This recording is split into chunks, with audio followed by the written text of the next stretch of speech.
The weather right now and our last chance at rain for a little while. This was a scene in Lafayette, just one of the spots seeing some scattered showers earlier today. So let's bring in Paul right now. I mean, it was more kind of a drizzle in some spots. So, I mean, can we call it rain? Light showers, intense drizzle. Okay. Yeah, somewhere in between. Chunky rain? It's kind of a chunky sliding drizzle? Scale. That's, I mean, I don't want to shame it or anything. Okay. Don't make the drizzle feel self-conscious. Well, but, yeah, it's big boned. It was a little bit meager, to say the least. Okay. Let's take a look at the radar replay over the last 12 hours or so on the floor map. And we did have some light shower activity that made its way through this morning. And it really just kind of fell apart as it tried to make its way deeper into the Bay Area. Those showers in the North Bay added up to a few hundredths of an inch of total rainfall. But again, this largely moved out by lunchtime. And now we're going to be seeing dry weather taking over for at least the next 7 days. There is zero rain in the 7-day forecast. Let's take a look at how much did add up with this, again, meager little rainmaker. As we look outside, seeing the sun breaking through from the Mark Hopkins Hotel. The big winner, Mill Valley, with 7/100ths of an inch of rain. So even the high end of the rain scale, less than 1/10 of an inch. San Francisco, 4/100. San Jose got shut out entirely. Not a big surprise there, considering you're in the rain shadow of the Santa Cruz Mountains. And now we settle into that dry and warmer weather pattern. Let's take a look at what else you need to know as we head through the next several days. Looking to the west now from Salesforce Tower. Pretty view of a little bit of cloud cover just shrouding Sutro Tower. The light showers have come to an end. We're going to see some fog spreading out as we head through the rest of tonight, but a lot of sunshine with warmer temperatures tomorrow and Friday. But the real warm spell is going to kick in over the weekend. Dry weather continues and temperatures are going to be running a good 8 to 10 degrees above average by Saturday and Sunday, with that trend likely to continue into the first half of next week.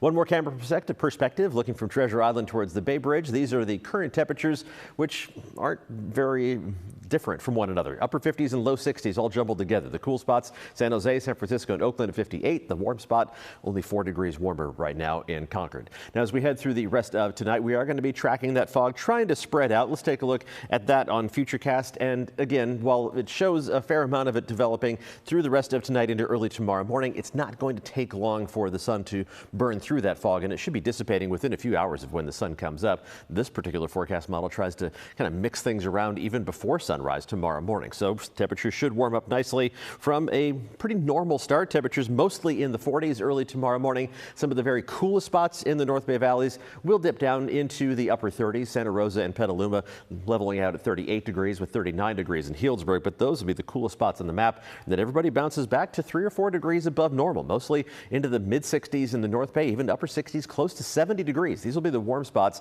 in Healdsburg and Santa Rosa. By tomorrow afternoon, also close to 70 degrees in Fairfield. For the most part, we're talking about mid to upper 60s inland, low to mid 60s around the Bay, and a mix of upper 50s and low 60s along the coast. Very similar temperatures for all parts of the Bay Area on Friday, and then we're going to see even warmer temperatures taking over as we head into the weekend. So looking at the long-range outlook here, we're talking about 8 to 14 days down the line, which takes us well into the month of March. Still a strong signal towards drier than normal conditions. So the 7-day forecast is dry. Even the 2-week forecast is looking pretty dry. It doesn't necessarily mean zero rain. There are some hints maybe the first days of March will bring some light rain showers into the Bay Area, but things are kind of just consistently pointing to this dry weather pattern lasting for a while, which is kind of consistent with what we've seen so far during this rainy season.